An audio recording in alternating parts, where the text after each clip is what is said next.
Então, vamos começar trabalhando a parte de processos anabólicos, onde, antes da gente iniciar de fato falando sobre processo anabólico, a gente precisa saber que quando se trabalha dentro da célula com essas configurações, com essas estruturas relacionadas a metabolismo, nós estaremos falando principalmente da utilização de certas moléculas. Falou de metabolismo, falou de energia, processos energéticos dentro da célula.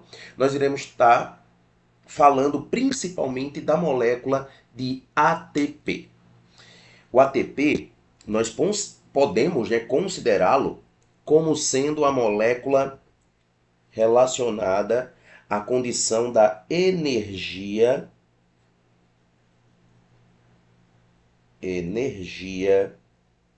celular. Qualquer condição energética que a nossa célula necessite, ela irá se utilizar do processo da utilização dessa molécula que é o ATP, tá? Esse ATP, então, ele é o responsável direto pela ideia da energia da célula. Nós podemos considerar o ATP como sendo a nossa moeda de troca. O que é chamar, Por que chamamos o ATP de moeda de troca? As nossas células, elas só sabem utilizar uma única forma de energia, que é o ATP, apenas na forma de ATP. Qualquer outra forma energética que chegue até nossa célula tem que ser convertida em ATP para poder ser utilizada. É comum falarmos que eu me alimento e ao me alimentar eu estou pegando a glicose, pegando as proteínas, os açúcares e transformando em energia. Essas substâncias serão transformadas em energia na forma de ATP, que é a única forma que a nossa célula sabe usar. Então, energia celular, ATP, moeda de troca, o ATP. Por que moeda de troca? Por que considerar a molécula de ATP como moeda de troca? Porque as nossas células só sabem utilizar ele. Eu gosto de chamar, de falar, que o ATP é como se fosse dinheiro, quando a gente coloca ele como sendo a moeda de troca. Porque imagine você sair do Brasil, chegar em um outro local, necessitar utilizar, comprar algo e utilizar o real em um local que se utiliza, que usa o dólar, por exemplo. Provavelmente não irão aceitar. É a mesma ideia do ATP. Você chega com uma molécula energética que não é o ATP, a célula não quer. A célula só quer o ATP.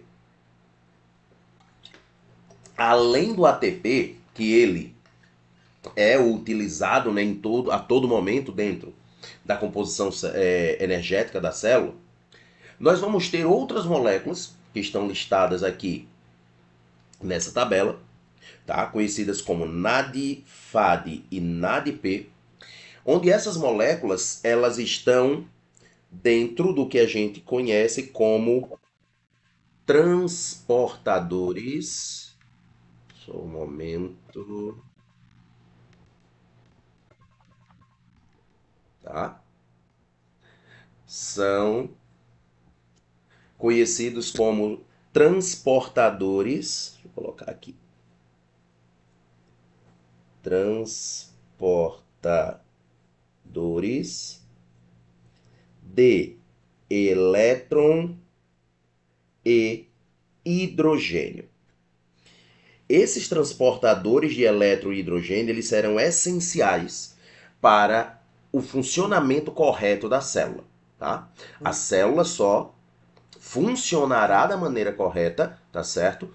Quando você tem esses transportadores. Se não existissem esses transportadores, nós teríamos muito problema, porque toda molécula que fosse quebrada na nossa célula, ela ficaria exposta no ambiente celular, tá? Aí o que é que vai acontecer? Quando eu quebro uma molécula dentro da célula, essa molécula ela vai liberar principalmente elétrons e hidrogênios. Quando eu quebro uma molécula dentro da célula, a minha célula, tá? Vai quebrar essa molécula, sei lá, eu quebrei a molécula de glicose, C6H12O6. Ao quebrar a minha molécula de glicose, hidrogênios e elétrons serão soltos dentro da célula. Só que isso não pode ficar solto na célula. Por que isso não pode ficar solto na célula? Se essas estruturas se mantiverem soltas, você vai desequilibrar a sua célula quimicamente, porque você está liberando componentes negativos e positivos em grande quantidade. É aí que entra os transportadores dessas moléculas. Esses transportadores, como eu coloquei aqui para vocês, eles irão atuar transportando em mecanismos específicos. No caso, o NAD ele funciona na respiração e na fermentação. O FAD ele funciona apenas na respiração. E o NADP vai funcionar na fotossíntese e quimiossíntese, principalmente na fotossíntese, tá certo? Onde a gente também destaca aqui que respiração, fermentação são processos catabólicos e que a fotossíntese e a quimiossíntese são processos anabólicos. Mas o que seria essa diferença entre catabólicos e anabólicos, tá? O que seriam então esses processos catabólicos e anabólicos? O catabolismo é a quebra de moléculas. Lembra que eu comecei falando que toda e qualquer energia que a nossa célula usa é na forma de ATP? Só que para obter ATP eu tenho que ter o quê? A quebra de certas moléculas. Quais são as moléculas que são quebradas? Açúcares, proteínas, lipídios. Quando essas moléculas são quebradas, eu vou obter o ATP, eu vou obter energia.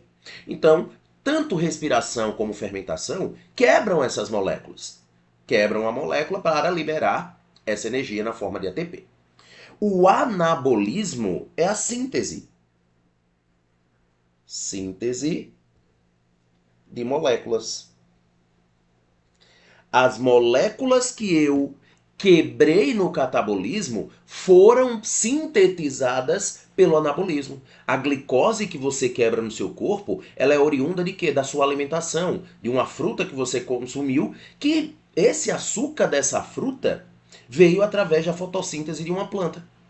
Então, quando nós temos o anabolismo, nós vamos ter a produção, a síntese de substâncias, de moléculas, e quando temos o catabolismo, vamos ter a quebra dessas moléculas, tá?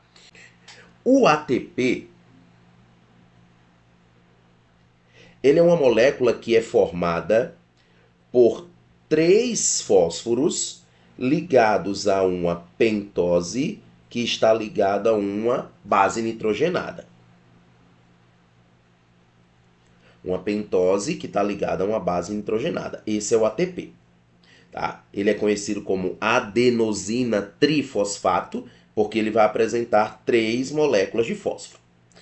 A partir do momento que eu tenho a quebra de uma das ligações entre esses fósforos aqui, quebrou.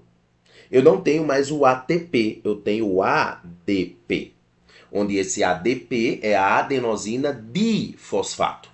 Essa molécula de adenosina difosfato é uma molécula que tem energia, mas não tanto quanto o ATP. A diferença entre um e outro é exatamente essa condição aqui, ó. Aqui não tem o terceiro fósforo, aqui tem 3 fósforos. Quando eu quebro isso aqui, essa quebra libera muita energia.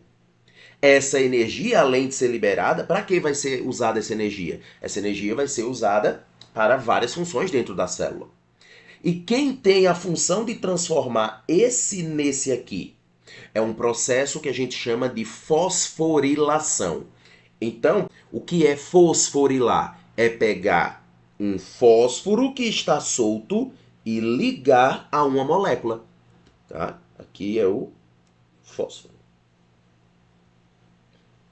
É pegar um fósforo que está solto e conectar esse fósforo a uma molécula. Isso é fosforilar, tá certo? Então vamos ter esse mecanismo dentro da ideia da transformação do ATP.